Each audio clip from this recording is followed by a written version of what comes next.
बहुत सारे लोग ये सवाल करते हैं कि हमें सीवी कौन से टेम्पलेट में या कौन से फॉर्मेट में बनानी चाहिए। तो अगर तो यूनिवर्सिटी ने कोई टेम्पलेट या कोई फॉर्मेट या कोई सैंपल दिया हुआ है तो डेफिनेटली आपने उसको फॉलो करना है। और अगर कोई भी सैंपल या कोई भी फॉर्मेट नहीं दिया हुआ तो बेहतर है कि आप जो है वो यूरोपास पे बनाएं। यूरोपास जो कि यूरोपियन यूनियन की ऑफिशियल वेबसाइट है, वहाँ पर जाकर आपने अपना अकाउंट क्रिएट करना है। अकाउंट क्रिएट करने के बाद आपने अपनी तमाम इन्फॉर्मेशन लिखनी है और लास्ट पर जाकर आप पीडीएफ में अपनी जो सीवी है वो आप डाउनलोड कर सकते हैं।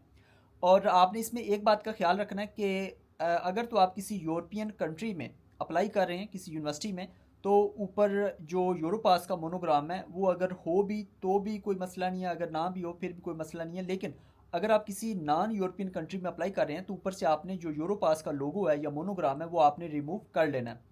उसके बाद सवाल आता है कि आपको कैसे पता चलेगा कि इस यूनिवर्सिटी का कोई टेम्पलेट कोई सैंपल है या नहीं है।